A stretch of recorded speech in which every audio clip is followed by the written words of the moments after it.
excited once again to have the honor and the privilege to be with you tonight. And I have two beautiful young ladies who are raring to go to share with you on an introduction to community organization. Let's talk. It's youth focused. Before we do that, want to make sure that everything is okay. So probably around 9:10, they will be coming online and we'll be taking it a bit further. So thank you so much for joining me. Appreciate you being here. And if you would like to leave any comments in the chat room, please go ahead and do so in YouTube or Facebook, whichever one you prefer. We really appreciate hearing from you tonight. So around 10 past, they will be coming online and they will take it away until a little later after 9. So to God be the glory, great things he has done. And it's been a rough road for us over the last 3 months with this pandemic, with the George Floyd incident and so many things going on. And so there needs to be some form of action. The talk will continue, but also actions must be a part of what we do. So I'm so glad that the young people are looking at that and are making sure that they are doing something. And so I want to hear from them a little later. Just want to remind you and let you know that our conference is coming up. It's a week Saturday. And so we want all of our bishops and ministers and pastors and every trustee to be in attendance, with our clerks and other leaders to be involved. So please register at bit.ly/COGOP60. And it's Saturday, the 14th, 18th of July, and it's 9:30. Okay, so please do your best to be in attendance. We also have our Worship Foundation course. It's gone over 100 now. Can you believe that? Over 100 people have already registered. It's going to be on the 16th of July. So the last one was way over 100. We're trying to get this one up to 250. And it's going to be amazing, magnificent teaching from our Minister Yvonne Kennedy and Minister Cara Clark. So register quickly. Go to bit.ly/COGOP57. Right. I think I gave some bad announcement yesterday for this event. And I said that it was already full, but yes, it's full, but not full online. It's not full online. You see what I'm saying? It's what happened basically. They are doing some tickets for those who want to go into the international office. Those are the tickets that are full. They're obviously limited because of COVID, etc. So if you want to watch it online, you need to go to cogop.org on the July 11th, which is this Saturday, UK time, 3 p.m. Please be early, like 2:30, 2:45 and so. And it will be an amazing event, and I'm looking forward to it with great excitement. Also to remind you as well that we do have a virtual funeral service, and we just want to keep you reminded. If you want to contact me, go ahead. If not, you can contact Brother Lloyd Gordon, and certainly one of us will be ready to assist and help you. Just want to say bookings are coming in for our stress management course. So we want everyone as far as possible to be a part of that. So go ahead and book. It's only $11.99. Well, I said only. Generally speaking, you're paying, a lot of money to do these courses. Some people charge $49.99 to do it online. Offline, it's around £300 plus VAT. So it's just the price that we use. So there's the link at the bottom, bit.ly/sad stress. So you can actually have a copy of our flyer, which gives you information about the benefits and all of that. And so we're giving away quite a lot actually in this particular program. So take advantage of it and benefit from it greatly. All right. That's enough for me on that. And we've got two beautiful guests. They're in the studio. They're both in the studio. That's checked, and they're there in the studios. And I'm not going to take up any more time. I've taken up enough time on Monday and Tuesday. I'll be right back to give my closing remarks. But our guest is here, and Chanel, you may have met Chanel before. You may have seen her before in this show, and she's back again. I actually going to call it the Chanel Barkley Show. So I hope her mother and father is watching, and her sister and her family. I really do hope they're watching, just to give her some support. So I'm going to hand over to her, and she will tell you what's going to happen, and I'll be right back a bit later. Wow. So tonight's discussion is around action. We have seen and had and will continue to have many conversations around racial injustice, social injustice at large. And some people have been wondering, what does it look like now that we're having the conversations? People are posting on social media, but what does sustainable action look like? What does change in the long term look like? And through the work that I do in my day job, which is around community organizing, and also what my guest does, I thought it would be a great time to have a conversation about community organizing, what it is, how it could link to our faith, how it can enable us to make change around social action in the long term. And so today I have my guest, Samara Fletcher, with us. She is the director of the William Seymour Project, and which is about having a public, practical Pentecostalism. So hi, Samara, how are you doing? Hi, Shana. I am well. I am well. Thank you so much for having me on your show this evening. Looking forward. Good. I'm so glad to have you. So, just tell us a bit about yourself and what the work of William Seymour does. Yes, so as you said, I'm the director of the William Seymour Project at the Centre of Theology and Community, and we equip Pentecostal churches to be politically active, to really act on the behalf of their community, their congregation, and to have that political voice in the public square. So our caption, our slogan is creating political, practical Pentecostals ready for justice. So that's one half week. And then the other half of the week, I'm also the director of the Open Table Project, which looks at how homeless individuals can be at the heart of change, policy change. We do fellowship food, and we're really in the transformation business of the homeless community, and see church as well as the political space can learn from their life experiences. Oh, great. Okay. So, let's get into it. So what Yeah. would you describe community organizing to be? Like, what is it? Organising is a methodology that is employed to create change that is sustainable and tangible in the lived experiences of our communities. I actually like to do it in a 6-step process. So, step one, if you want to make change in society, you need power to do that. Step two, how do you create that power? You create that power through people by building a relational culture with civic institutions as well as political institutions. So people create power, creates that momentum. Step three, listening. The importance of listening to the community. What are the issues that are going on? What are the challenges that are affecting our communities? That's step three. Then step four, action. Okay, so even in the wake of the global racial injustice we have seen over this last month, there's been a lot of listening, a lot of talking, a lot of panel discussions where people are really able, to decipher what's going on with the political landscape, why racial injustice is able to prevail, which leads to step four of action.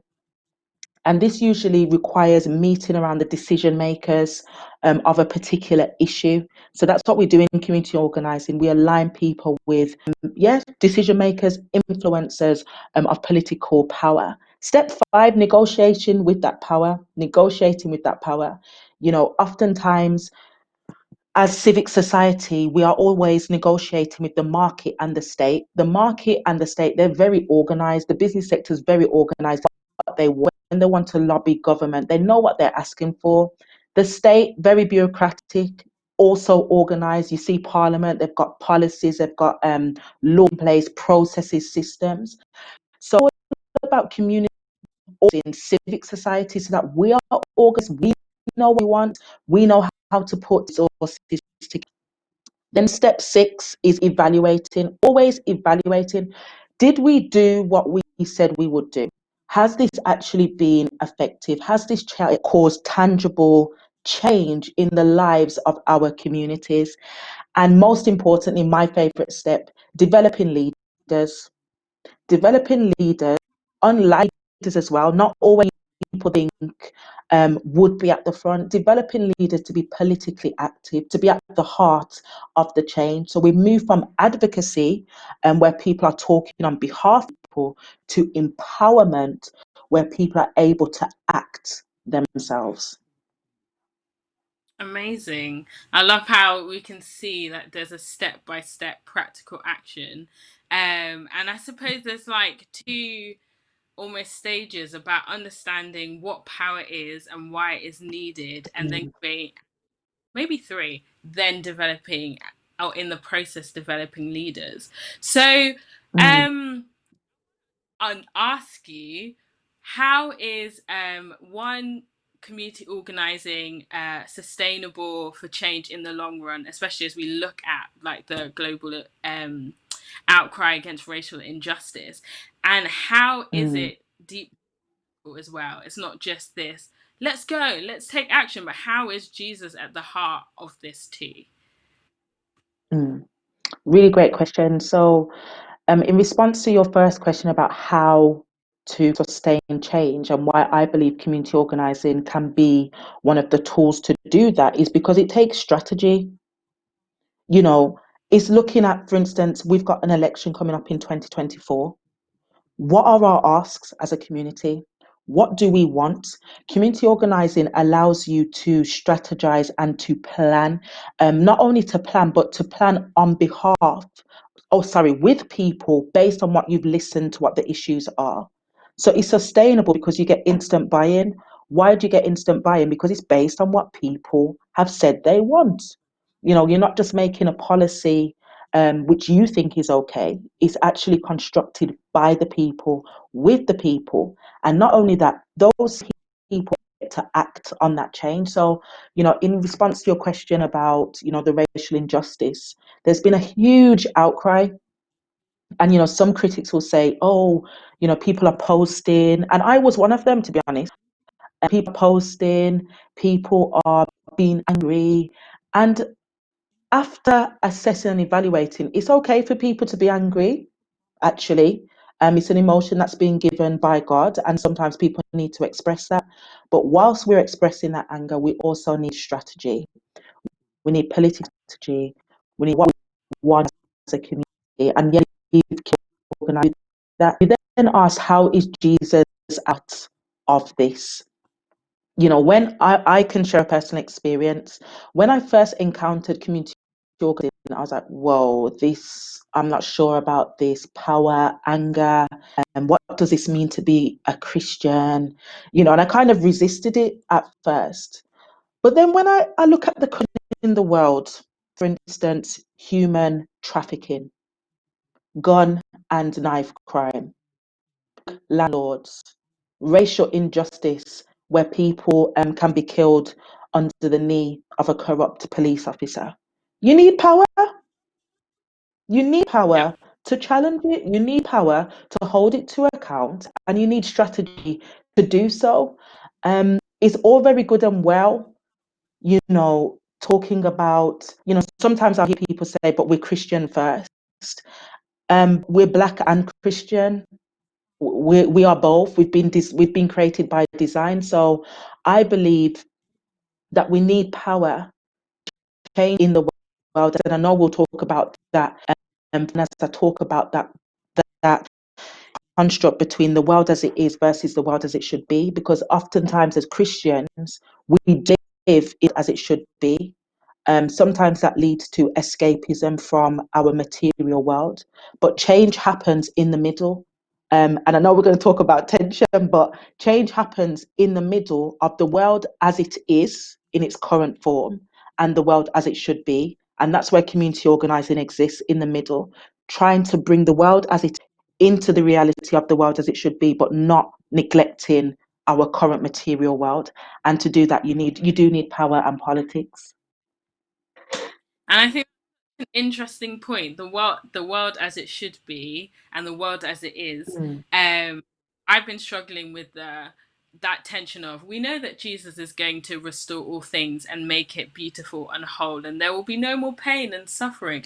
But my reality is that there is pain and suffering, that I am black, and as a result of Mm. that, will experience the world in a different way and have oppression, the same as being female or the same as being a different category. And I think it's that conversation of like Mm. bringing heaven to earth.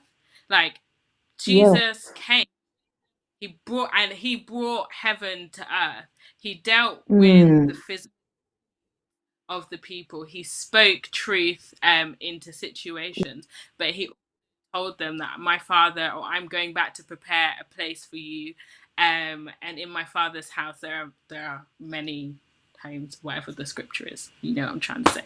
And I do. like, life is actually in intention. It shouldn't be that we have to say, oh, but Jesus will restore, and so we are blinded by the things of the earth, or to say, but this is my reality now, and forget the hope that we have. And I think that's what Mm. community organizing do, as you were saying, to hold that tension in the middle, because Jesus cares Yeah. very much our different identities. And I think it's Mm. interesting you were saying about like saying we're Christian first, um that we, yes we are Christian first, but does that not encompass our whole being?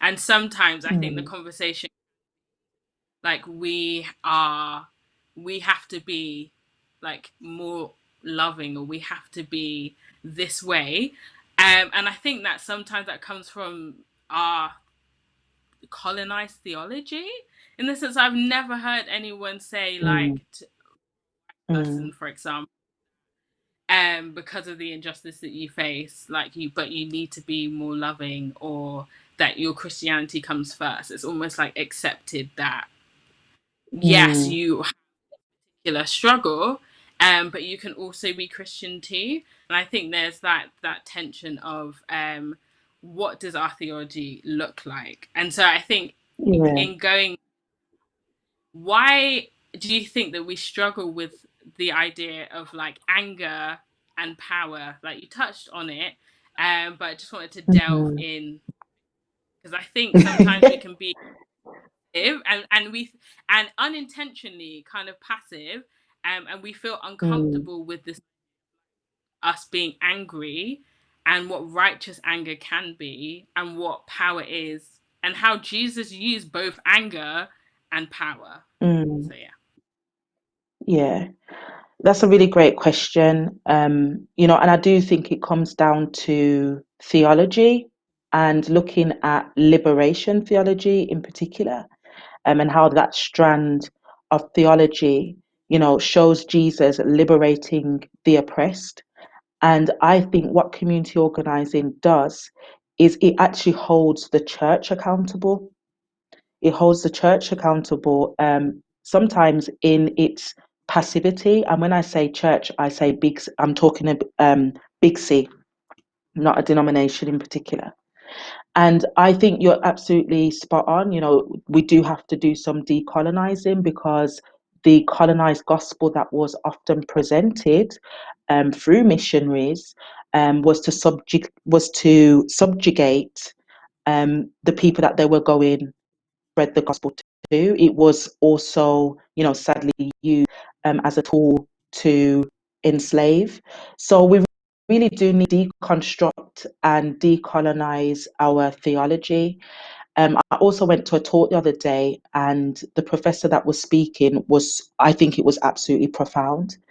He said, particularly with the immigration that has taken place in the UK, oftentimes when you are within the immigrant mindset, you come into a country and you're just trying to make it work. You sometimes you're hustling, you're setting things up, you've been welcomed, you're not trying to rock the boat too much. But when you're a citizen, you voted people into power. People are accountable to your vote.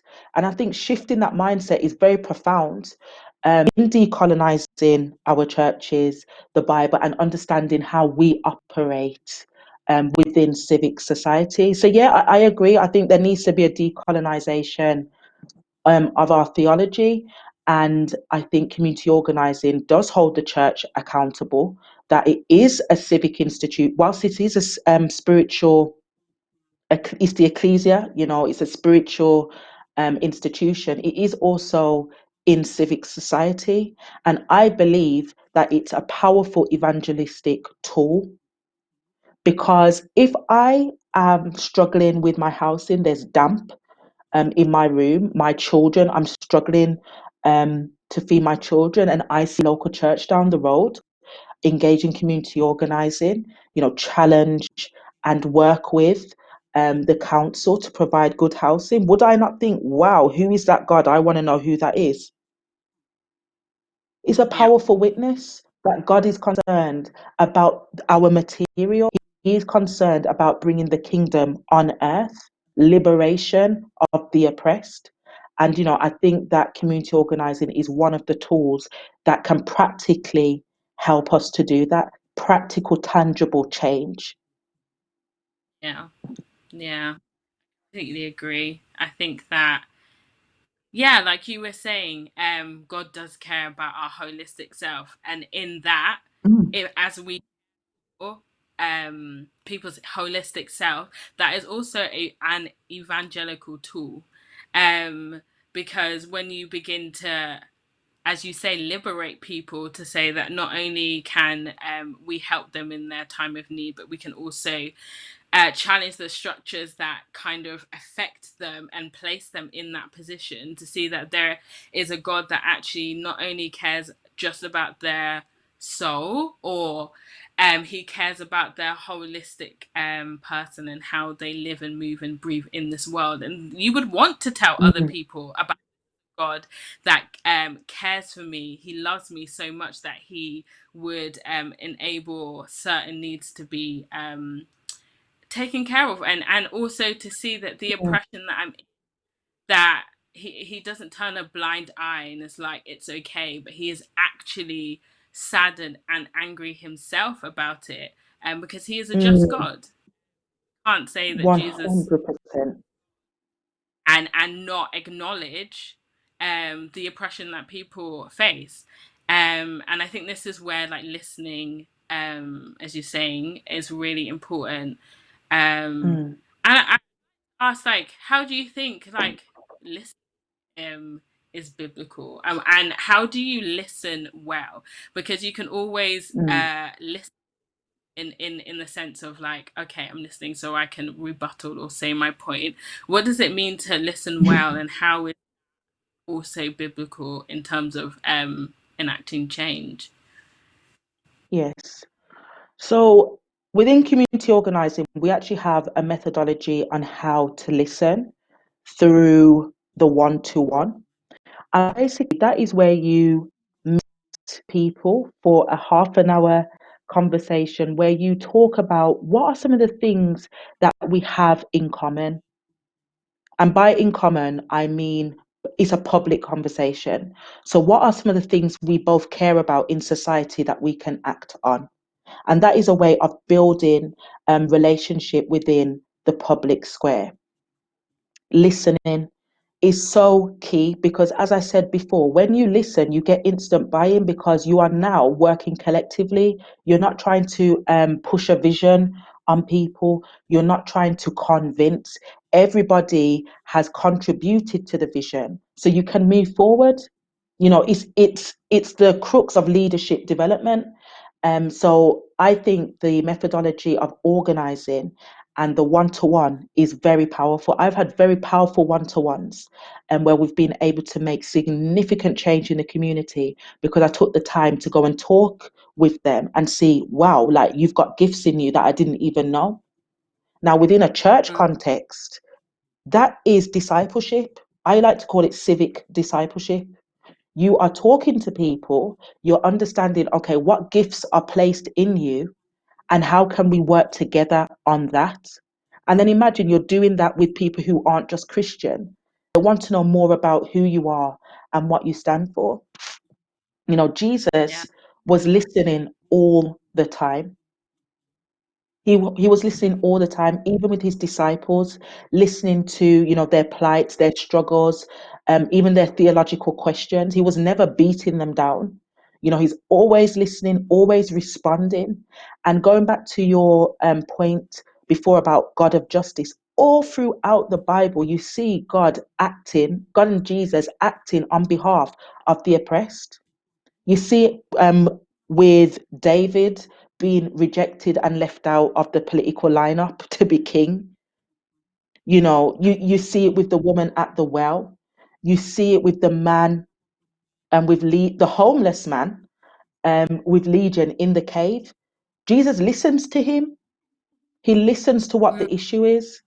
And that deliverance that he gives to that homeless man in the cave allows him to reintegrate with society. So he's always giving people back their sociality, their ability to have agency in civic society. So listening yeah. is the absolute key. So to summarize, listening enables buy-in. It's the crux of leadership development. It allows civic discipleship because you're actually listening to your community so that when you're casting and creating that vision, you don't have to do all of this convincing because it's at the heart of what the community want and need. It saves time. Yeah. And I would say that it's a form of love in action. We often wonder Mm, how we can others, or and how we can show God's love. This is a practical mm, step. The not only just listen but hear, and see, and people can see that we've heard and seen, and not just for our own development, but for the bettering of the community, for the oppressed, yeah. etc. Yeah.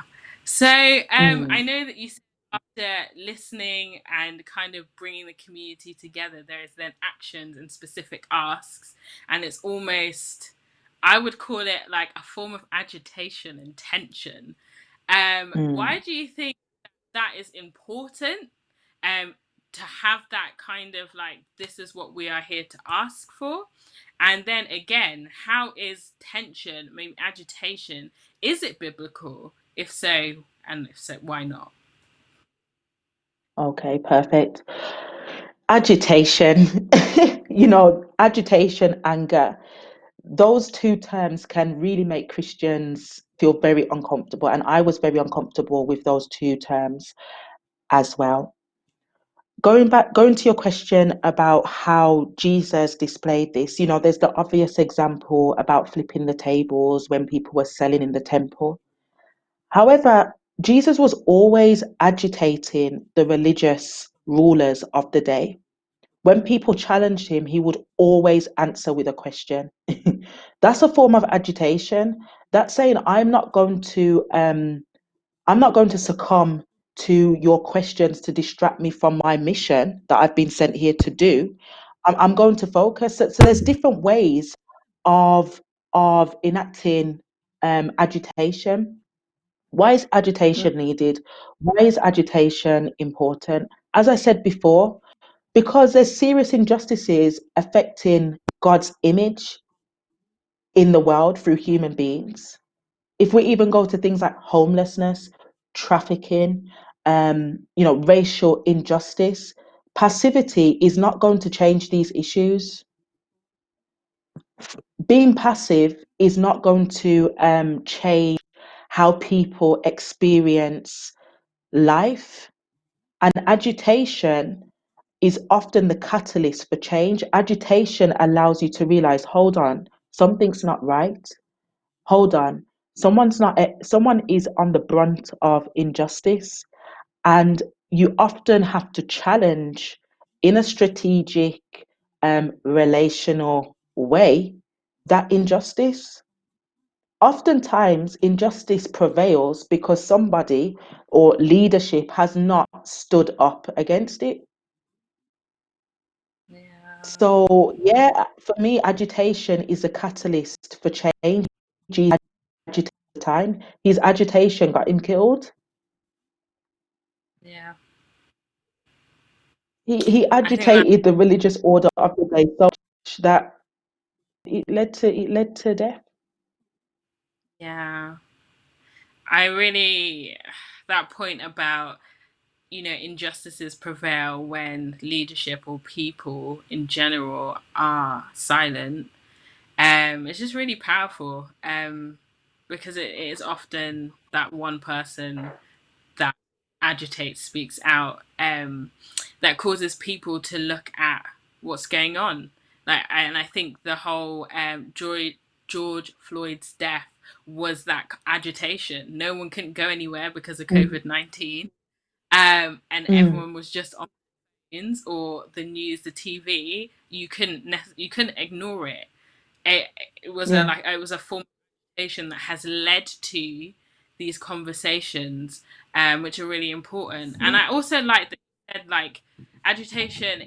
It's relational and strategic. So it is not out here just like shouting out and being hateful. But it's mm, like building it or doing it through relationship, and through strategy. And I think that also, again, it's like yeah, really important to remember that we're doing this together.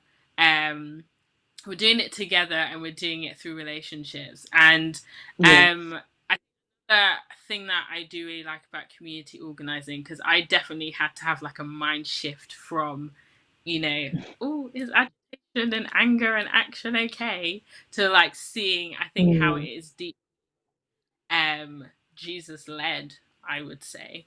Um, but community organizing also organizes across difference. So yes, we would work, uh, like the Muslims and the Sikhs and mm, LGBT, and I don't know, the poor, middle classes. It goes across all of these intersections, and sometimes yes. it can be a bit.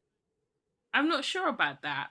But why do you think it's important to organize across difference as well and kind of create Mm, that allyship? It can be for anyone, mm, you know?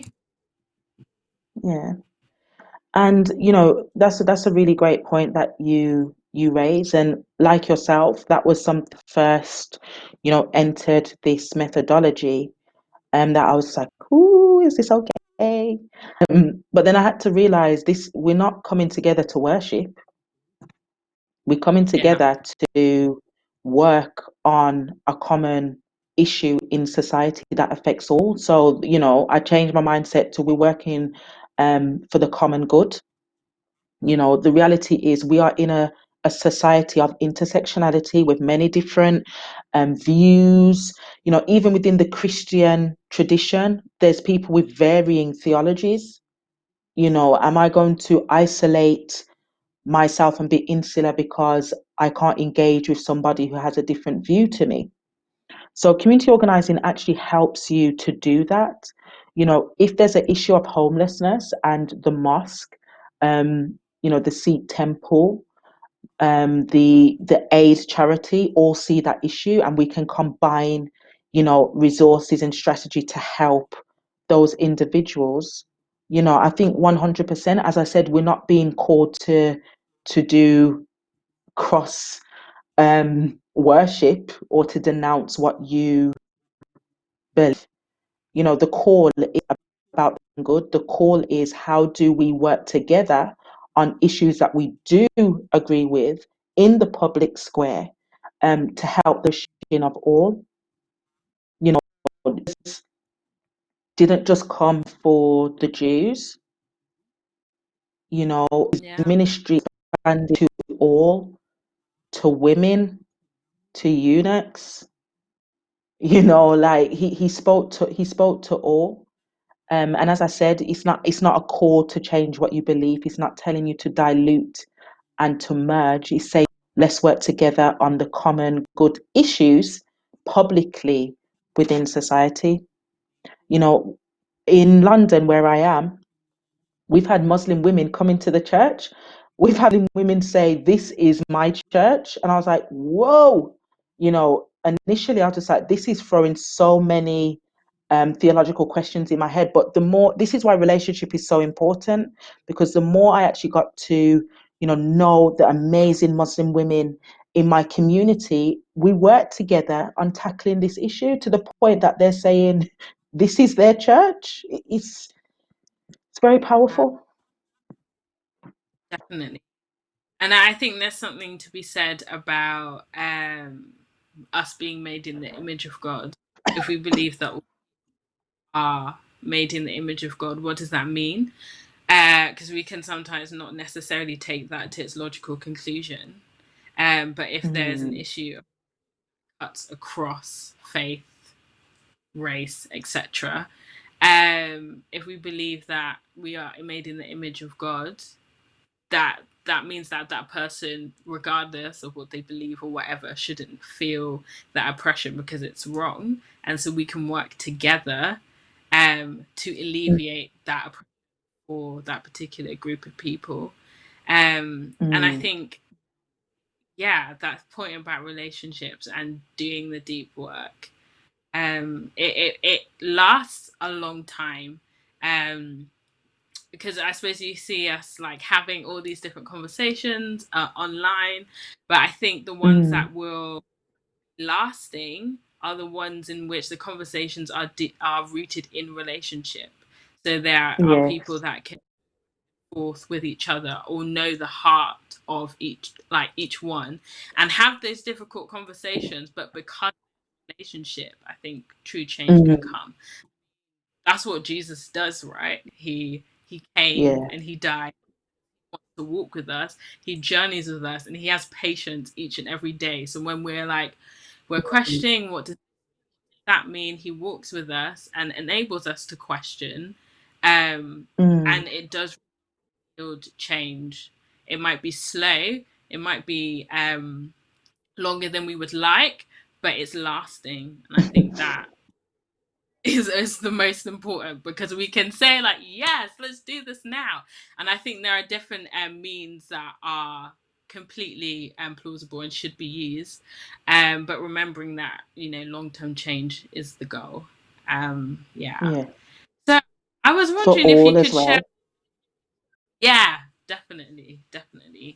I was wondering if you could share some examples of like the work that you've been doing, especially like with Pentecostal churches and your homelessness, Mm, in community, and how that has created change. Because I think sometimes we can talk about it, but when we hear stories and real examples, it can kind of mm. hit home.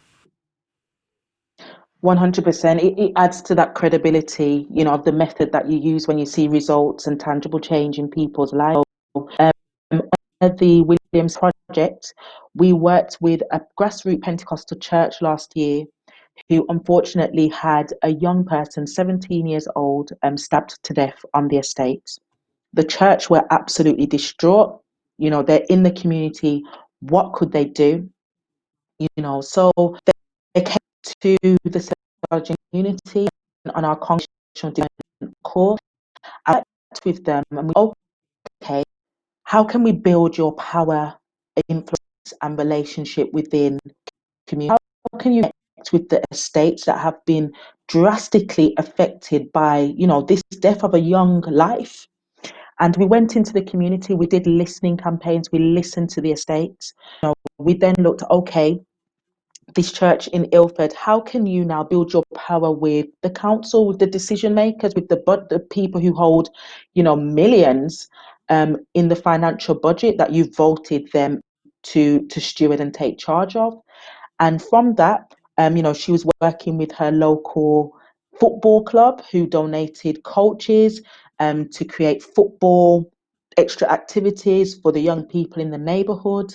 You know, she worked with the council, she's received funding.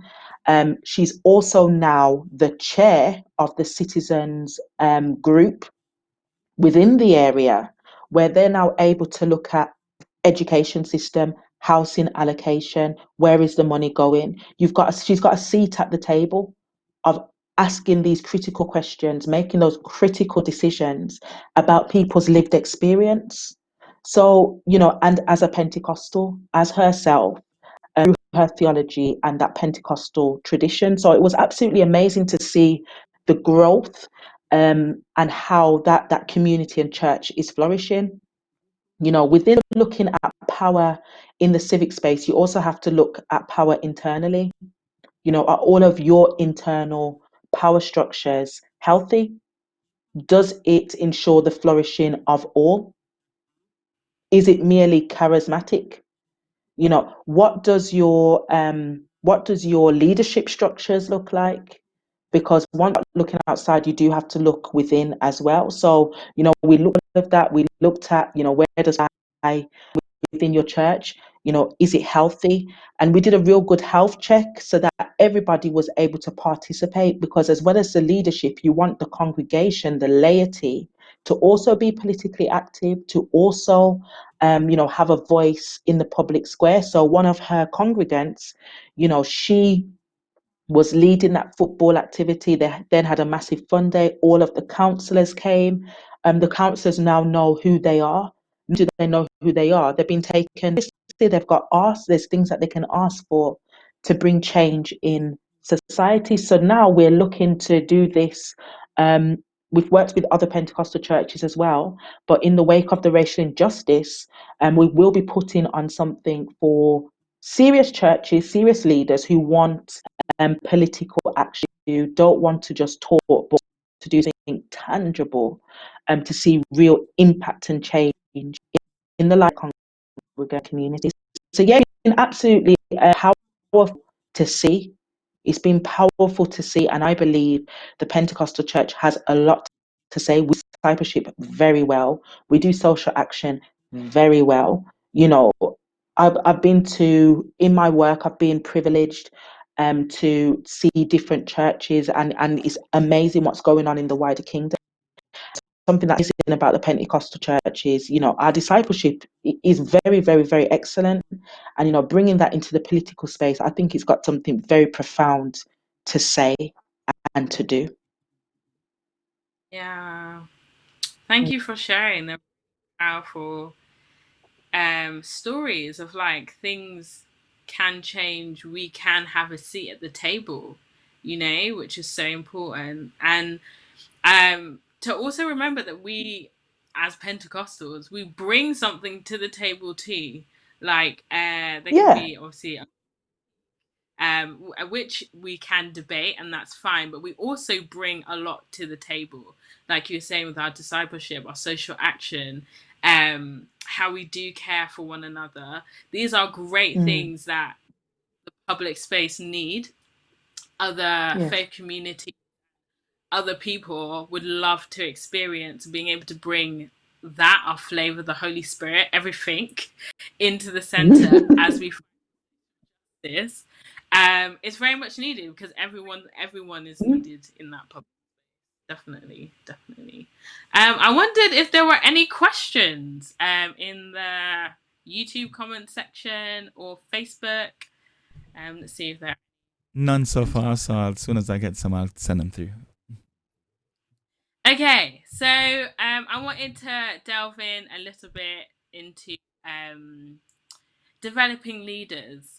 I Mm, think that is important point of conversation, um, and how it's also not necessarily developing just the leaders that you think, oh yeah, they'll be leaders in the future, but how it can mm, develop um, and be able to pull out like God-given gifts, especially in this mm, time. So, how does, I suppose, community organizing help you develop leaders across the board? in different spheres, with different gifts, etc. I absolutely love the community organizing leadership development model, because what it takes all prejudice, it takes assumption away. When you enter that one-to-one, you see that person as a blank canvas. You're able to see, okay, what's your gifts, what's your callings, what are the things that make you flourish? How can we work together and develop that? I love it, because you're not only developing people for within the congregation or the church, you're developing them to speak publicly. You're developing them to have a to operate at the table. And one of my favorite sayings is, if you're not invited to the table, you create your own. Giving people that skill set to even build the table. I see this a lot in my work with the homeless community. Now, looking at that community and often the chaotic nature of the community, you wouldn't think that leadership necessarily would come from there. You might think, no, they need to get cleaned up first and they can't lead me, all things. But it's absolutely profound what I have seen on the streets of East London. We have an individual who is part of my leadership team, and she was homeless for 10 years.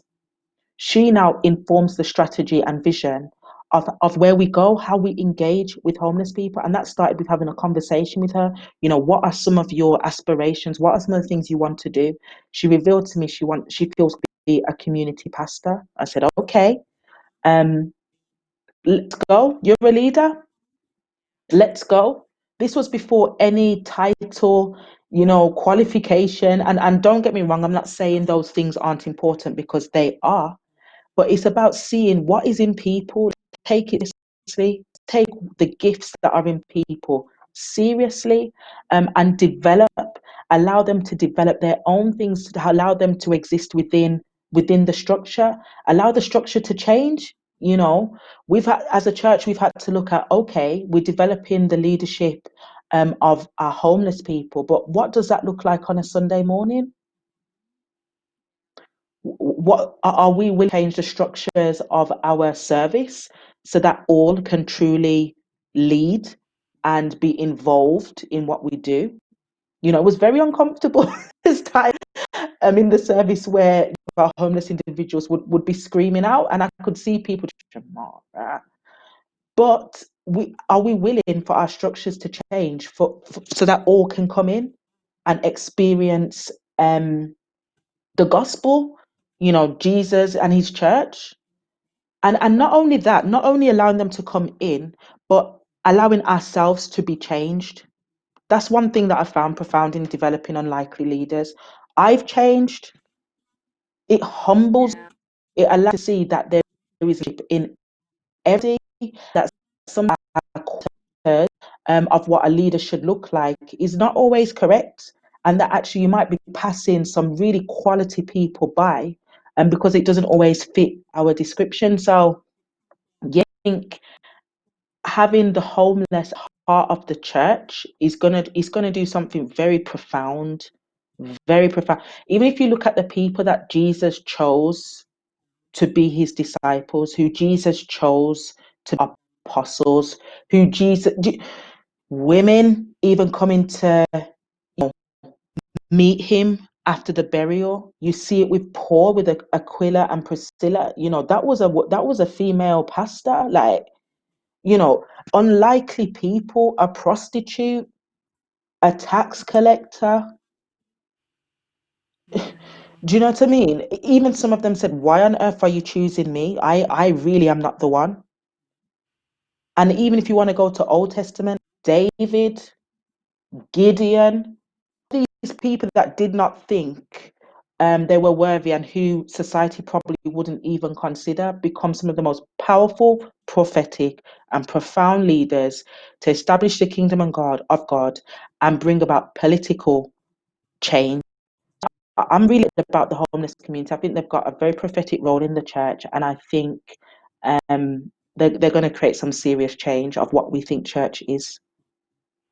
Yeah, I think that's an important conversation to have. Um, just that idea of, you know how Jesus is fully God and fully man, yet he mm, like able to like control, or I don't know if control is the right word, but you know, like bring under the authority of God, like his godly power, so that his humanity mm, can be shown. That him humbling himself in order that others mm, may rise. And there's that is important in leadership as well. And as you develop, you can humble yourself, even if you can't see mm, necessarily how it work, but like trusting the process, trusting that God is working so that he can mm, develop different people and different leaders. And I think it's always that mm. thing of like out um and working with those that are oppressed, Yes, and yes. but also being able to then humble yourself to enable those who need to go on after you, or unlikely leaders to rise, and knowing that Mm, like all that he hasn't changed his thoughts towards you. mm. Yeah, that's And it's I like. exciting. It brings flavor. It brings. Yeah, definitely, definitely. You don't want a monolithic. You don't want a monolithic leadership unit. You know, there's so much difference. You cater into a world full of intersectionality, a world full of difference. And you know, when the leadership reflects that, it's absolutely. I believe that's a reflection of God's kingdom. And I think I like the point what you said about walking with people. You know, one of the statements in community org is like, don't do for people what they can do for themselves. And you know, that comes into that leadership development, really trusting people. You know, with the individual that was homeless for years, you know, it was a risk to give that level of responsibility, but she absolutely smashed it. You know, she's absolutely brilliant. She's fantastic. And I learned so much from the team in general. You know, there's another individual who's actually in a hostel right now. He was sleeping outside the church, night terrors, screaming. Um, and you know, we saw him and we said, you know what, create this sense of belonging. Come and eat with us. Come and sit down. You know, we're interested in you. Who are you? What do you do? You know, just really, really looking at his giftings. And from that, he journeyed with us for about a year. He then got baptized. You know, he's Eastern European. He got baptized. From there, he then became a porter in our project. From there, he now has lead the kitchen, and from there, he's now out on the streets helping other homeless people. So he went from an ostracized homeless man sleeping outside the church with night terrors, needing, you know, deliver, some of us might articulate, to now becoming a Christian and on the streets helping other homeless people. That's transformation. That's people see, take gifts, not babying people, you know. So yeah, I think it's absolutely powerful. That is definitely powerful. Wow. Like transformation is possible. Um Mm, and yeah, transformation is important. I liked how just the story of him coming from, yeah, someone that you wouldn't think should be in any position, to now him like becoming a Christian and being able to share and do the same for others. And then also mm, having be able to empathize and support. This is right. Yeah, it's mm. really important to develop. And you think about Jesus with the 12 disciples, right? And Yes, he believed you will do greater things. And this is to all of us, that you will do greater mm. things than the 12 disciples literally turned the world upside down. Then you have Paul who did Upside down. even, you know, and Yeah. that's because Jesus did what he had deposited and entrusted us in that process and Mm, enabled us. mm. We need to do the same to enable others. Yeah. That is very good what you're saying, Chanel. That is very good what you're saying because you are absolutely spot on. You know, we are unlikely leaders. humans, for God to entrust his church, his order in the messiness of humankind.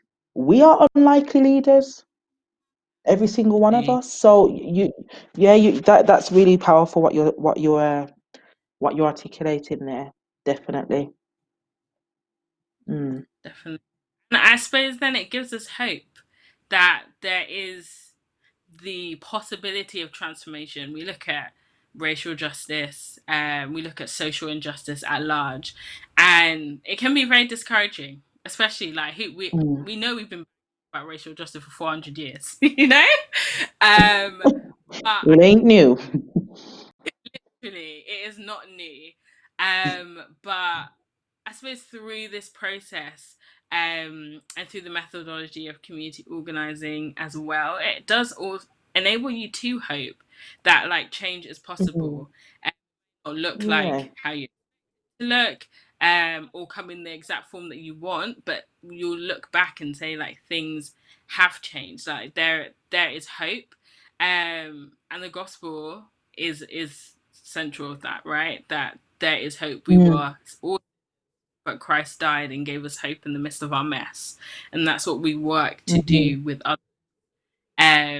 And that's why tackling social injustice is important, because it's a message of hope. It's not just like, oh yes, because there are our emotions and we're angry and that's fine and that we need to agitate so that we can make change, but it's also for the sake of hope, for the sake that people will be able to see that there is more, and hopefully that more will also point mm, to the cross.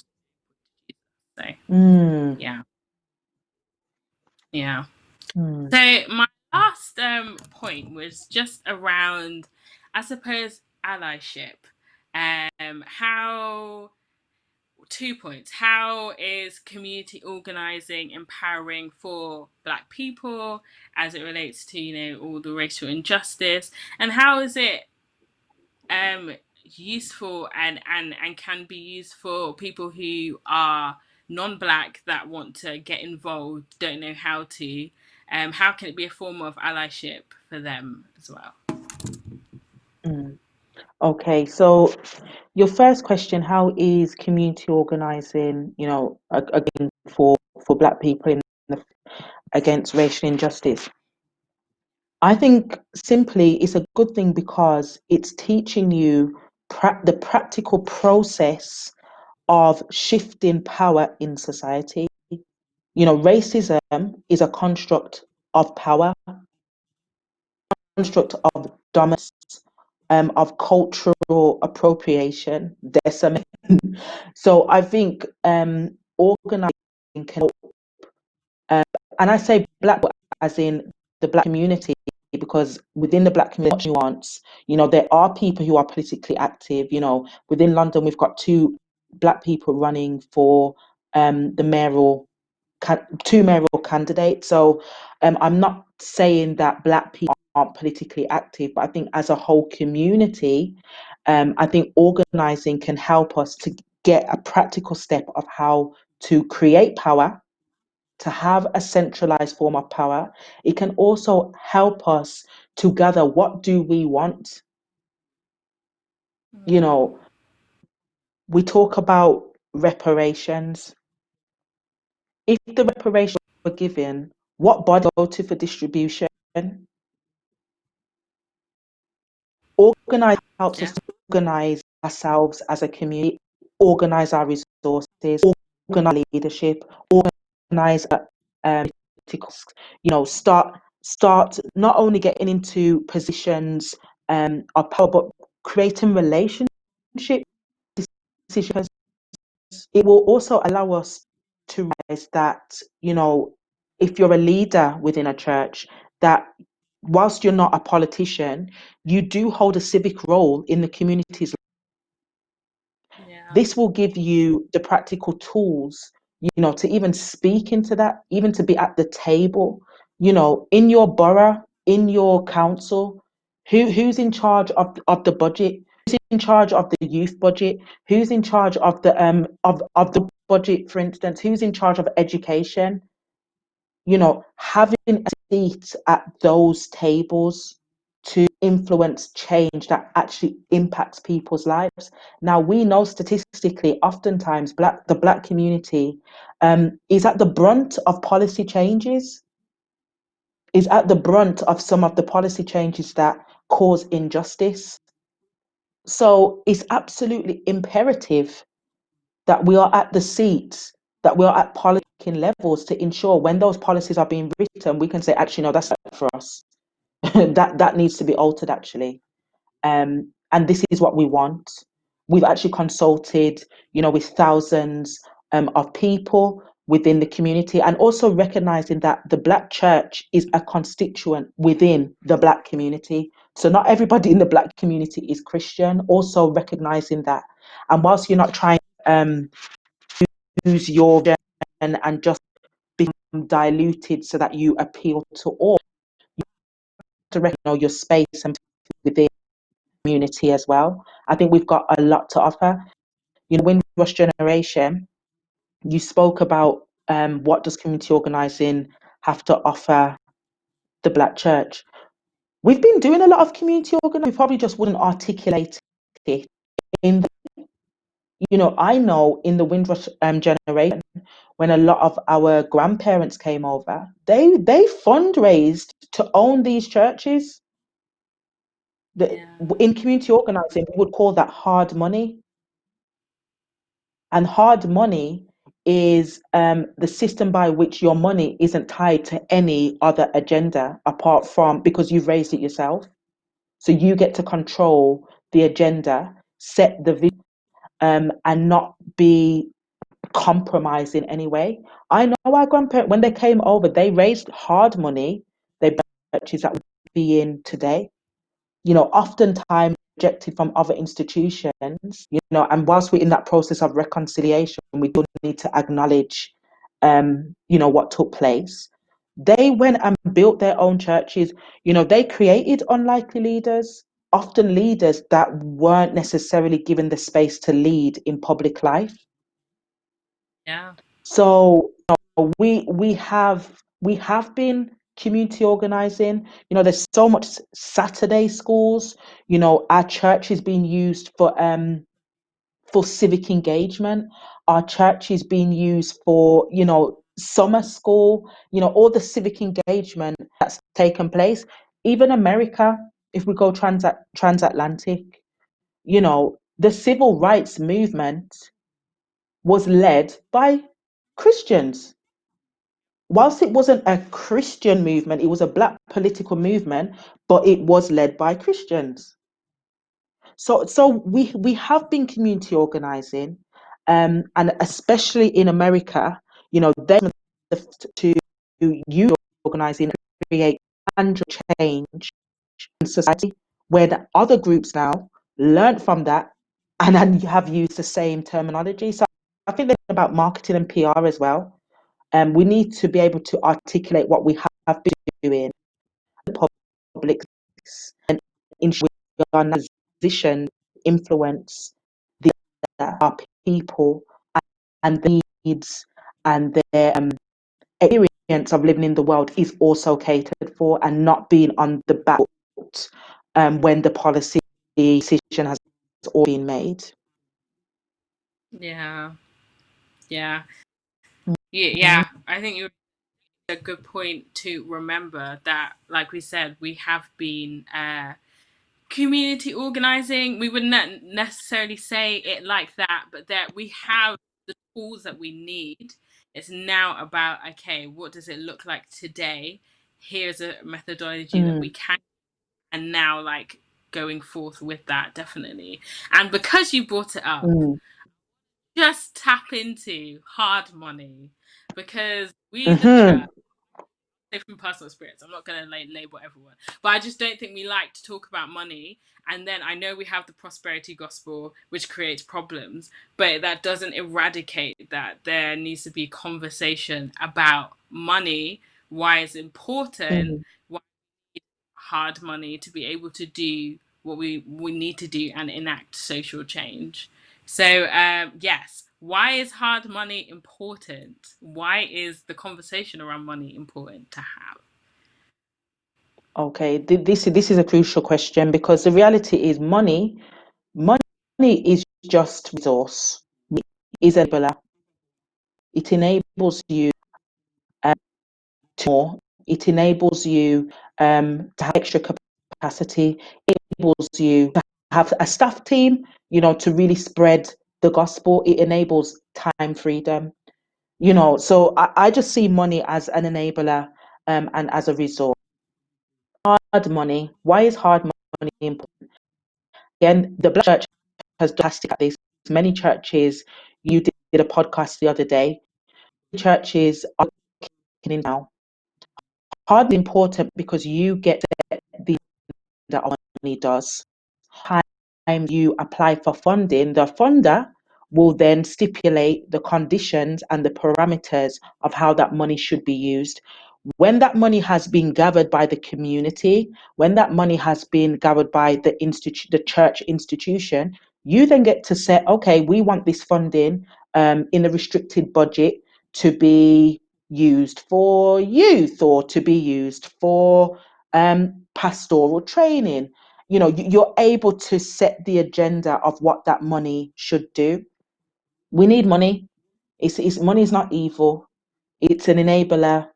It's a resource, and it enables you to do more of the things God's calling you to do, particularly the church. And if we have our own ecology, if we have our own sustainability, which many, Pentecostal churches have, just look at the Charity Commission. We know what we're doing. Yes.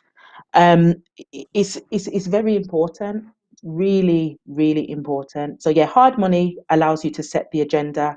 Money allows you to do more, and money is neutral.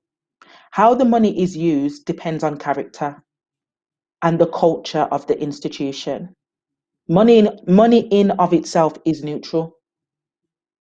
So if it's been used in a corrupt way, you need to now go and look at the culture, look at the leadership, look at the policy. How is money documented and handled? But money of itself is neutral.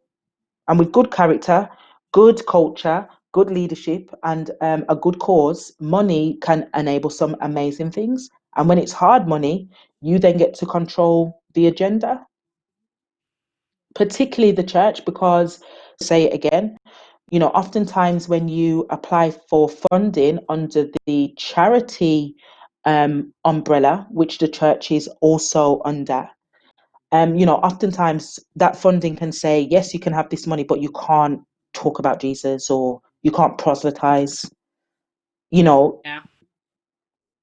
or you'll see a Christian project have to become secular so that it can have the money. Whereas if you're building a system of finance, of funding, through donors, even within the church, who are the millionaire? We have millionaires in the church community. We do. We have entrepreneurs. That's another voice that I think has been quite silent in the debate. The entrepreneurs, the millionaires, we need you. You guys know to generate serious cash. So, that's a gift. That's a gift to the body, so that it can sustain itself and you're not always having to go to external sources.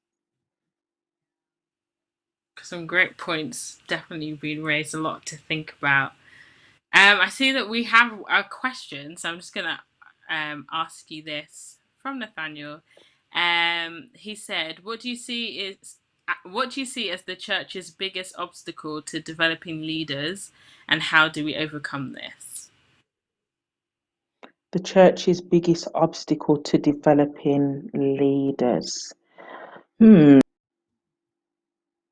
Obstacles. Okay. So there might be several things. So the structure. Does the structure enable fresh leaders to come through?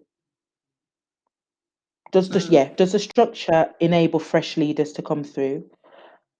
What does your leadership perception look like? Does that need to be, interrogated or reviewed?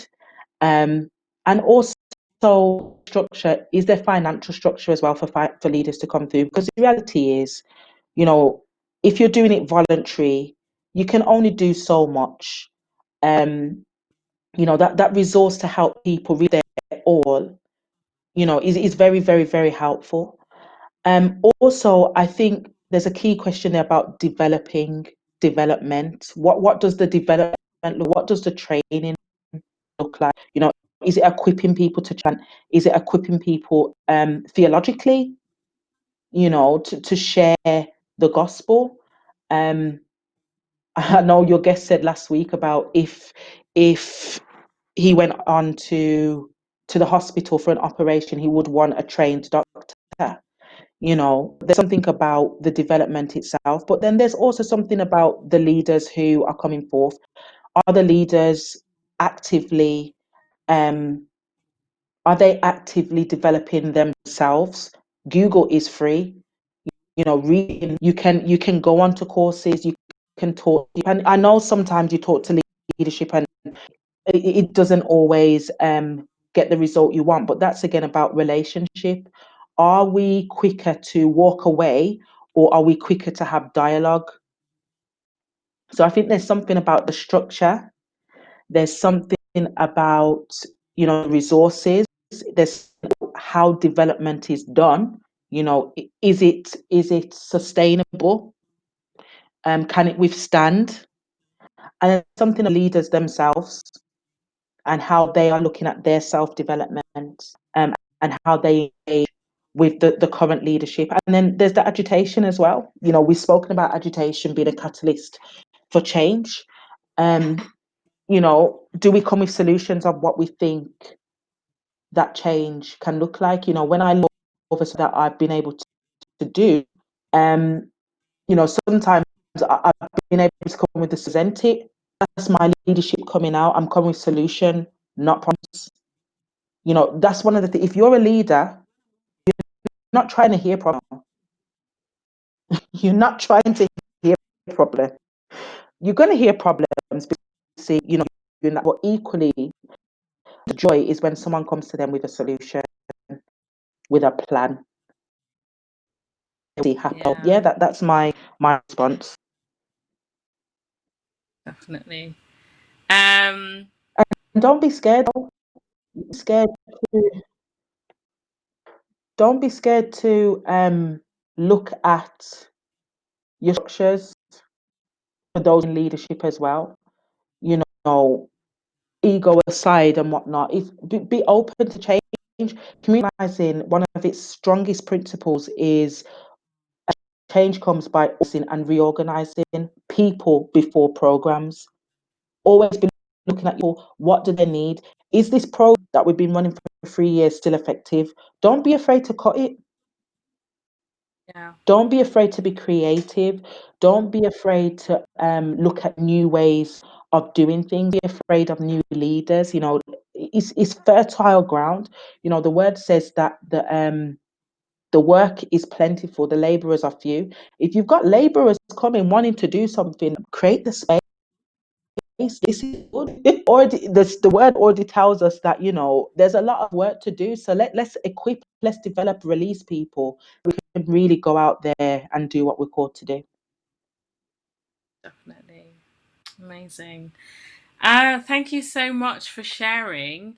And this is just one of the many conversations to have around community organizing, to have around what action looks like, because action can take form in many different shapes and forms. But if people wanted to find more, learn more about community organizing, and want to delve in deeper and get into these kinds of structures, methodologies, and get a part of making change, what social media can you flag them to, or what is William Seymour doing? How can they get in touch? Okay, perfect. So you can find on Twitter under the handle Seymour, public Seymour. We are also at strategy over the next couple of years is also on our website, on the Theology and Community. If you look, you'll see under congregational development the tab of the Williams Project. We will also have some doctrines for senior leaders who want to enact political, who want to develop a discipleship, who want to be involved in the political dance. We will actually be offering some training to equip you to do that, not equip you, but then to actually place you. Initiative happening can actually make tangible change for your congregation and communities that we've got planned. We're really looking forward to it. And, the department, we've got some amazing leaders, coming on. We also got the more or young youth leader. I don't like that word. Young adult leaders who are leading in whatever sphere of influence. There's also opportunities for you to come onto some of our programs. We've got a program, Chanel, you came it last year doing some amazing things, within the House of Lords, in Parliament, and where you're currently at. So I also did the Box and Leadership program, what we call consultancy, and set up chaplaincy within schools. So yeah, there's lots of opportunities. If you want to work in the political landscape, please get in touch with us. We can let you know how you can get involved. Amazing. So that's the William Seymour Project on the Centre of Theology and Communities website. Also, is it William Seymour on Twitter? No, Oh, say that again. Sorry. Public Seymour on Twitter. So it's Public Seymour on Twitter. So PUB, yeah, Public Seymour. Great. And there's, as you were saying, lots of opportunities to get involved. This is how I also found out about community organising through Buxton placement that I'm currently on. So thank you so much, Samara, for having this Sorry, discussion with us. before we finish, I wanted just to ask you really quickly, how has community organising shaped your leadership and even, the Buxton program that you've been doing? How has it helped you politically? I would say it's helped shift my mindset, enabled me to go from like seeing the importance of like social action, but knowing that that is one layer, and that social justice and the structures also need to be impacted. Enabling my voice in the public space, seeing that there is space for it, that is important, that it needs to be heard, and that the Christian voice needs to be heard within that, and then helping me to understand what solidarity and subsidiary is. So solidarity, working with, coming alongside, really hearing and listening others to work with and develop. And I suppose the subsidiary is then the development, like learning how you can push people forward and get them to do what they do, but also knowing like when you can step in, on when you need to step back. Definitely still learning that, but it's opened my eyes to these things. Yeah. Amazing. Thanks. So yes, you can contact Samara. You can also contact me if you also have more information or want more information on it. I'm grateful to have the conversation, and hopefully over the next coming months we'll have more, and there's lots to get plugged into. So thank you so much for listening, and I'm now gonna hand over to Pastor Errol.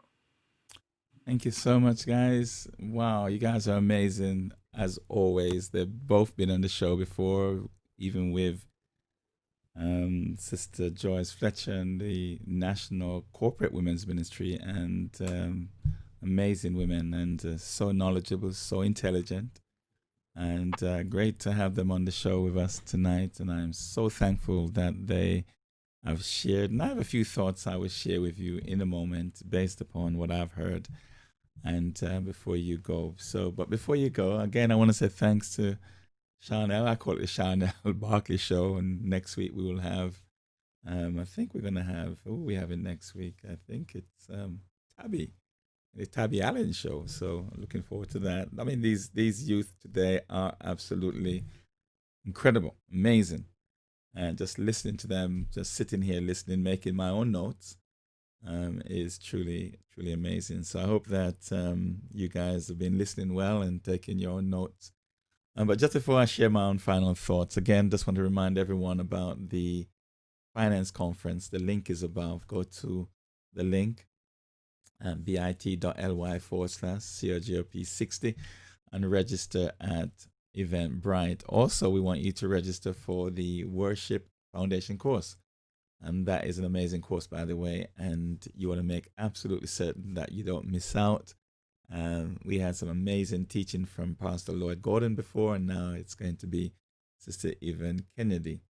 And there'll be others lined up in the future, so please take full advantage of that. I made a mistake yesterday in saying that this global address was full. It's not full. What is full is those who are going to attend the international office physically. But in terms of the virtual seat and virtual capacity, that won't be full. And so you need to go to cogop.org, cogop.org, not our website, but cogop.org on Saturday, 3 p.m. Try to be early and let us participate. It's 10 till 1, so it's a 3-hour address to us. Also want to remind you of our virtual funeral service. I can take advantage of that by going to cogop.com/virtual. Just want to say that our seats are booking up in the stress management program. I'm looking forward to running this program. Truly is amazing, and I'm looking forward to it. So it's only $11.99. Come on, everyone can afford that, I think. So take advantage of it. It's 2 hours, but you do get your money back, by the way, in terms of I'll be giving you a copy of my book, Pursuing Excellence, alongside other things I'm giving away. So you're going to get the value of around, let me tell you what the value is going to be. You're going to get by coming $11.99. The value will be approximately £115, I think it is. I won't tell you some of the secret things I'm giving away. It's a lot of things I'm giving away, but it's up to you. Come and take a look. And if you're not happy, I'll give you your money back. That's just the way I am. I'll give you your money back. $11.99, I'll give it to you back. No question asked whatsoever. I'll do that. That's how I operate. When I do training all over the world, that's how I operate. You don't like my training and you want your money back? There's your money. I've never had to give any money back, funny enough. So that's been cool. You know, the subject tonight is a very, very powerful one. And let me bring back, it says here, an introduction to community organizing. And I joined an organization in 1981. It's a long time ago, 1981. That's 39 years ago. Next year, November, will be my 40th year in community work. And I've been doing that night and day for almost, 38 plus and a half years. And I'll be celebrating. If I live to see November next year, I will celebrate the entire month. And I've had the most incredible experiences throughout that time. And I want to share a few things with you before we close. And I love the question that was asked by, I think it's Winston and others, Maria, I think, or Nathaniel. And I was so impressed, in fact, with the work that I was doing that I wrote a book about it. You know, I haven't really, I have published it, but I haven't launched it physically, but I've launched it on the internet, so to speak. And it's called Building a Dream. I call it Building a Dream, B-A-D, bad, Building a Dream. And it's a story, it's not so much a story, if you like, it's lessons learned from young men and women that came together and took over a disused bus garage and converted it into a multi-million-pound organization and operation that still exists today. That was launched by His Royal Highness, the Prince of Wales. And this is what Prince Charles said in 1988 when we invited him to come and launch a project for us. He said, Bridge Park is one of the most important developments that I have seen anywhere in this country for quite a long time.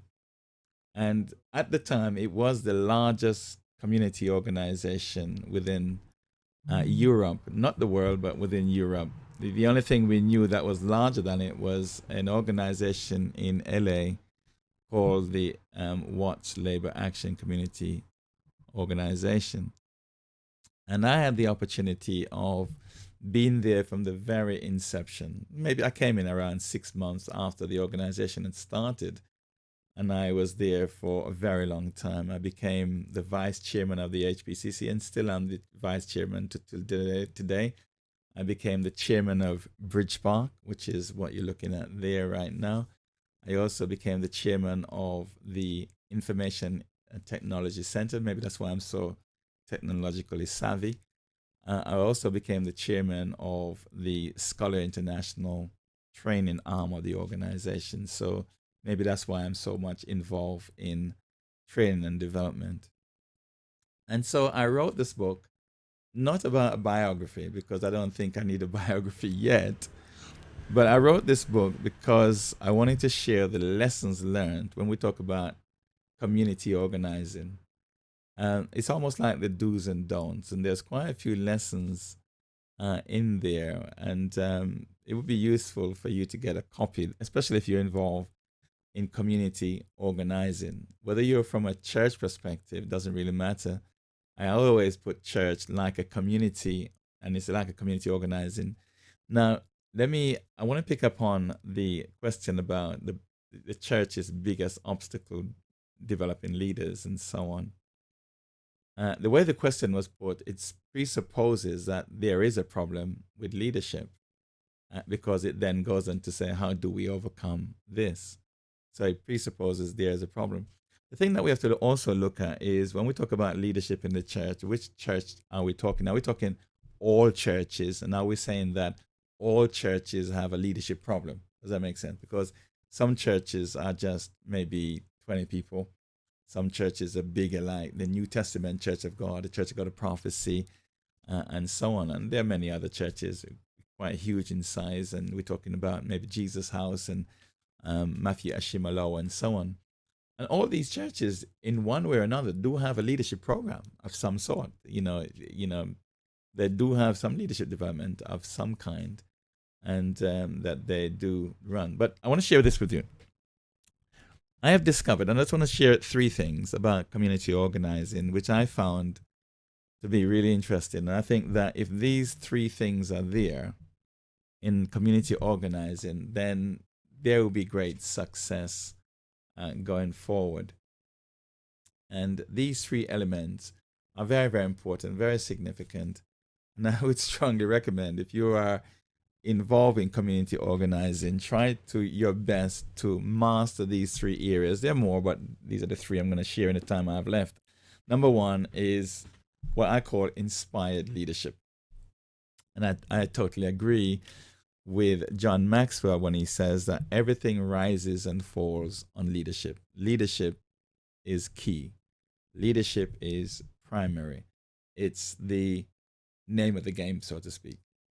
Because if you have improper leadership, then the organization is never going to take off. It's never going to get anywhere. It's never going to go anywhere unless you have leadership. And so it's important, even in the discussion tonight, that leadership is vitally important in terms of how we view it, our intentionality, as was mentioned, the finances, as Samara mentioned as well, and put it in. And sometimes it's not necessarily that the finances are not there, and sometimes that the program is not there. They are there. It's just that we probably sometimes don't have the people who will take on these programs and would actually commit to it. And I found in my case, for example, coming through leadership in my church, it's not like there was a physical training program of a school I went to, though there was a school I went to, BTI, and so on. And I have options to go to others.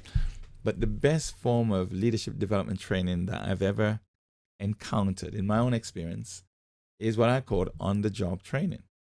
on the job training and development. And this is one of the things I've discovered is that a lot of people want to, how can you put it? It's like they just want to be appointed and they've got the job and they get on with it in that sense. But the best form of training is on the job training. So what I did basically, and not just myself, there was many of us. There was Mike Wilson, there was myself, there was Delaney Brown, there was Ricky Christopher, there was Jeff Pullman, there was the list just goes on, and I could reel them off one by one as we sat with Bishop T.F. Pullman. If you look at the model Jesus used as well, they walked with Jesus, they were with Jesus, and Jesus taught them, and Jesus developed them in that particular capacity. Because you see, going to school, going to college is good, but it's head knowledge. You then eventually have to convert that head knowledge into experiential knowledge. And what Bishop T.F. Pullman did to us was he walked with us, alongside us, putting us in positions. You know, you go to church. Let me tell you what happened to me.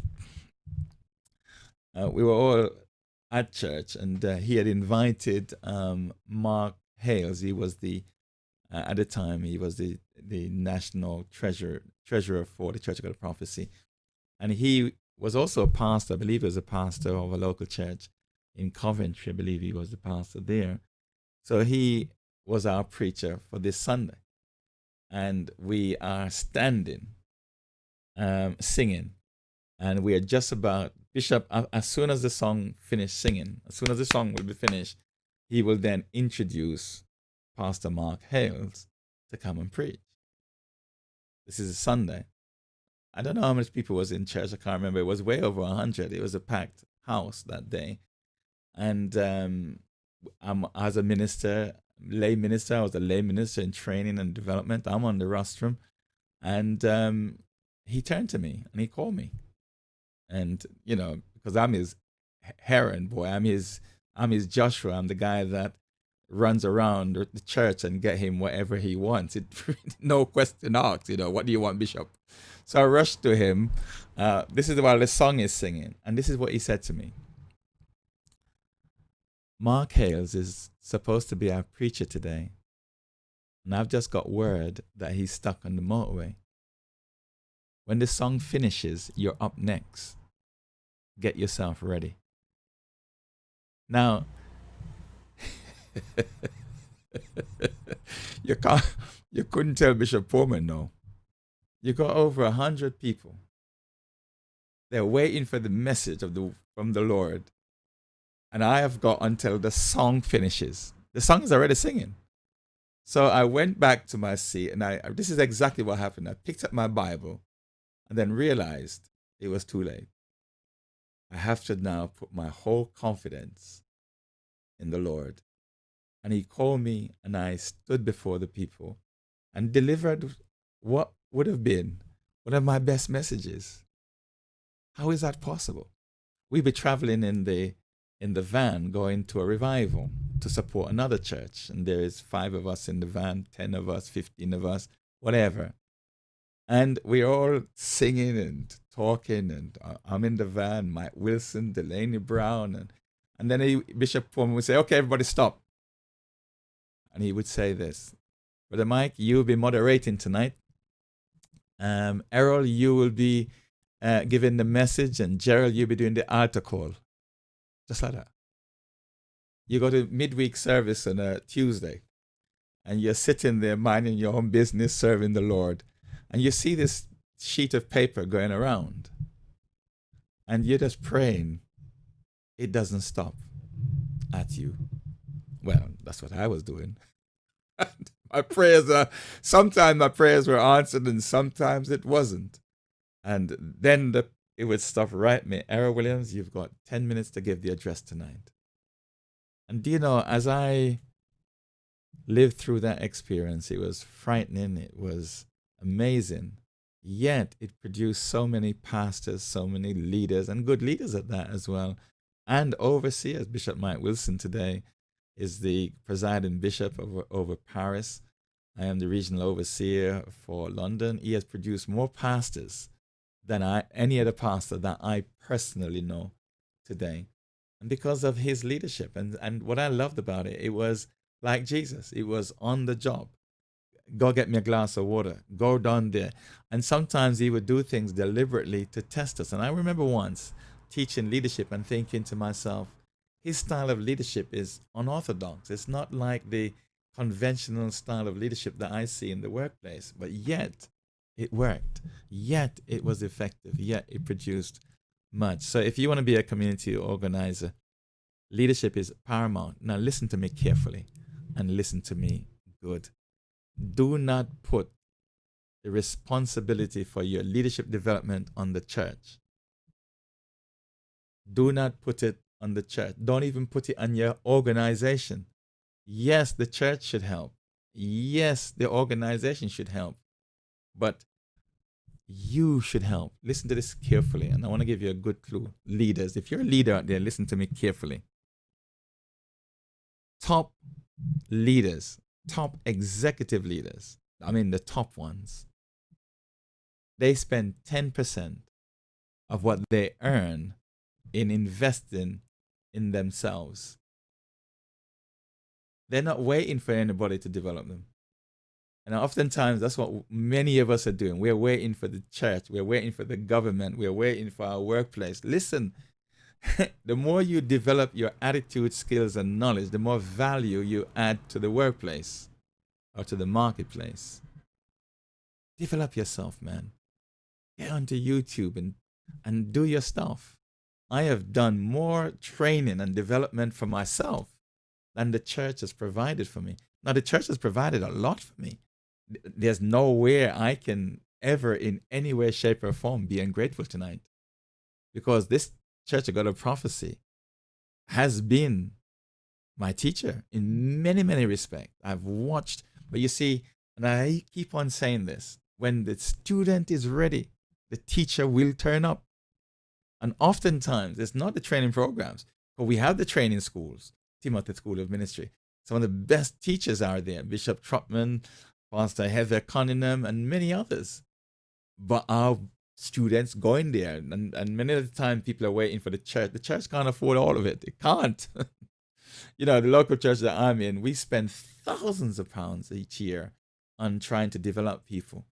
But what I've come to realize is that many people are looking to the church to do everything and not looking to themselves to do anything.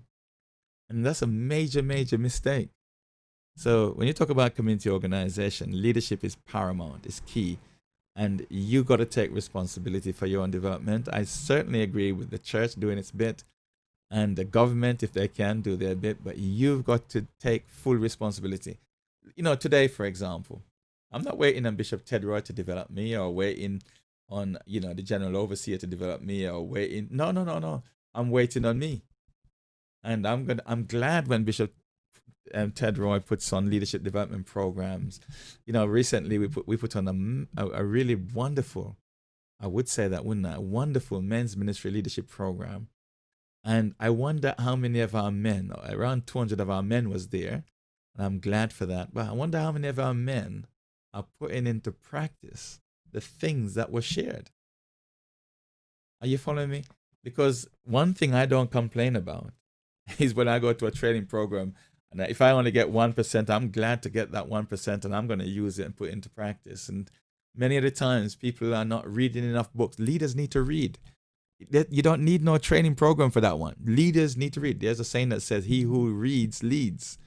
There's an interesting statement. I really think it's a terrible one, but it says this: if you want to hide anything from a black man, that's right, put it in a book. Which is the greatest leadership book that you have ever read? I'm going to name one to you. And I'm going to give you one. There's one that I've read, and I think that if everybody reads that, they would be an exceptional leader. I want to write the name down for you so you can see the name. And let me just get my, what you call it now? Okay. I need to show you my screen so that you can, I need to spell this word for you. And it's I find it to be the best leadership book that I have ever come across. So let me now go over to my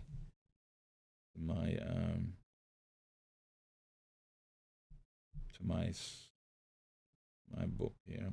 Right, I think I'm there now. Right, let's go over here. All right, this is I hope you can see it. Make a mark over there so you can see. I'm gonna write down the best leadership book I've read in how many years? I've been in the church now, 1984. That's when I came into the church and got saved. And now it's 20. And that's not how you do it. 2020. No, that's rubbish, Errol. You could do better than that. So let's see now. So how many years is that? That's 36 years. 36 years. And this is the best book I've been written. Let me put it in red.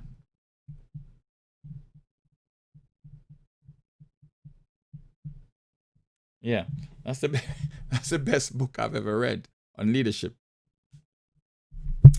So I strongly recommend to our leaders to take responsibility and do a lot of reading and practicing and so on. So therefore, the 3 things I'm sharing on organizational development, that's what I decided I was going to do.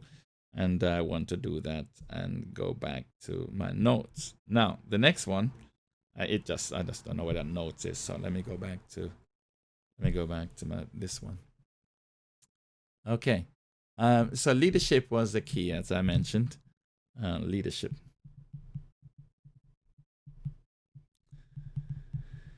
The second one, organization development, is vision. You know, a clear vision of what it is that you want to achieve. Because if you want people to join you, you need to know where you're going.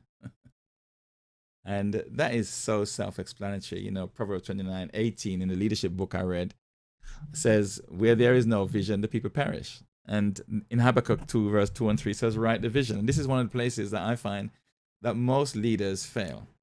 They have no vision, and so on. And so I think that's self-explanatory. And the final one I'm going to put in is teamwork. Teamwork. Someone once says it's teamwork that makes the dream work. When I came together with these guys over in Bridge Park, I began to to work with these guys. None of us was educated, funny enough, apart from Bishop Mike Wilson. He was the most educated one among us, and he wasn't the leader.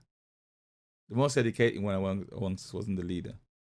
It was the guys who had been to prison and so on. And yet we worked together as a team. And I want to strongly say these are the three key things that we used: leadership, vision, teamwork. Leadership, vision, teamwork. And if you ever get a chance to read in this book at some point in your life, I like what Napoleon Hill said. Who said it could not be done? And tell me, what great victories does he have to his credit, which qualifies him to judge what can and can't be accomplished? And I saw what some black young boys did. Black young boys. I was only 20. I was 1981. I was 22. I was born in 1959, so 1981. I was 22. And that's what happened. I was 22 years of age, and and the rest of the team was the same age, and we took over a disused bus garage and converted it today into a multi-million-pound organization. And I remember one day I came back to Mr. Jones. He was one of our mechanic in Bridge Park. He had running his business. We rented out the facility for him to run his own business as a mechanic, and he became my personal mechanic. And I went to him one day. This was back in around 1988, 1990, 1991, 92, that time. And I said to him, I just came back from an organization that I went to do some training for. And I told him how much thousands of pounds I charged the organization for. And he stopped and he said, where did you learn all of that to teach all of that. He said, where did you learn all of that to teach all of that? I said to him, Mr. Jones, the amount of mistakes that we have made at HBCC and Bridge Park is enough lessons for me to learn to be able to teach the do's and don'ts. Yeah, the amount of mistakes. So before I close out, community organization. Here's my top 3 points: leadership, vision, teamwork. You're in a church, you got to provide spot on, exceptional, qualitative, inspired leadership. That's what I love about Bishop Ted Roy. I'm not saying that because I want more position. I keep saying that I want to get rid of positions, and and I see him as that kind of leader, inspired leader, and he has not lost any energy along the way in all the years that he's been in office. He has not flinched. I have not seen a flinch, and if he has flinched, so to speak, then he hasn't shown it to me. And, Bishop T.F. Foreman, one of the greatest leaders that's alive today. Let me say this again. Bishop T.F. Foreman, who trained me and Bishop Mike Wilson and Delaney Brown and Albert and Andonia and Stuart Patigo and Jeff Foreman and Gerald Foreman and Ricky Christopher and Ricky Simpson. I mean, the list just goes on. And I was only mentioned the ones who became pastor and became bishop and became overseers. There are many others, the likes of Sister Christopher, the late Sister Brian who passed, and many others, and I'm only mentioning just a few. Greatest leader, I had the opportunity, and yet he didn't send us to a physical school like university. He didn't send us off to those places, but his training and his example was exactly like what I saw Jesus did with his disciples, and he would send us out. At one time, I remember going to him, and he was the pastor of another church as well as Wembley, and he sent me down to this little church. It was they had around, when I got down there were 12 members. 12, that's right, 10 plus 2, 12. And when I met with them, 2 of them, I told them not to come back. Well, not that way. I told them to go to a church nearer to them because they were taking minicab from way over, so passing one of our churches to get to us. I said, this doesn't make sense. Go to Tubbs Road, go to the nearer church. It just doesn't make sense. But if you want to still come here, it's up to you. So they went to the nearer church, so we're now down to 10. And I had to build that church and build that church. But what was going on is it was building me. It was building me. Then he would send 2 of us over there, just like Jesus did. And he was doing that and that and the other. Amazing. Absolutely amazing. So leadership is key. It's paramount. You don't have to have a lot of money to learn it. It's just whether you're ready for it or not. Vision is key. And this is one of the things that I have noted. Most organizations, the vision is not clear. It's not clear cut. And it's not really specific. It's not really to the point. And what I loved about the organization that I was in is that we were clear from day one what we were in business to do. It was very, very clear. Every day we were focused on it. When we went to meetings, we would rehearse it. It was just very, very clear. And the teamwork was electric. We fight and we argued and we did all those things, the forming, norming, storming, performing, and all of that stuff we went through. I mean, we were crazy, but we got the job done. Millions of pounds we raised. We went to the EEC, European Economic Community. We wanted to raise £67,000.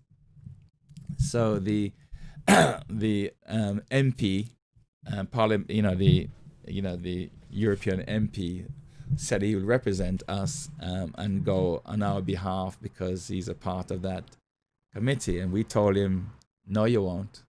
Unless we represent ourselves, no one will represent us. So our leader and others went And we wanted £67,000. Okay, that's what we wanted because we had a particular program, and they offered us 40,000. Isn't that wonderful? They offered us. Make a note of that. They offered us 40,000. Most organization would be very pleased with that, but not us. We rejected it. We said we came here for 67,000, and if you're not going to give us 67,000, we don't want it. And we gave it back to them. And guess what they did? They gave us the 67,000 that we went there for. Well, that was our negotiation tactics. And it's all explained in the book, actually, in terms of the tactics we used, the approach we used, and so on throughout. And we're still together today, by the way. We're still together. We're meeting tomorrow again. So I want to leave it there. Community organizing, an introduction. This was from the Charnel Barkley show with Samara, Fletcher, two powerful, beautiful women, amazing women, in fact. And I'm so glad that they're in the show. Well, if you'd like to obtain, it's only in PDF form at the moment. I've only got it in PDF form. I want to read a few more quotes to you. I think this Napoleon Hill again. Do not wait. The time will never be just right. Start where you stand and work with whatever tools you may have at your command. And guess what? Better tools will be found as you go along. And that is so, so true. Ralph Waldo Emerson puts it this way: if a man can write a better book, preach a better sermon, or make a better mousetrap than his neighbor, though he build his house in the woods, the world will make a beaten path to his door. That's exactly what happened to us in this organization. And to God be the glory. And this is the book talks about the beginning, negotiation, leadership. Let me go over to leadership, and that's page 8.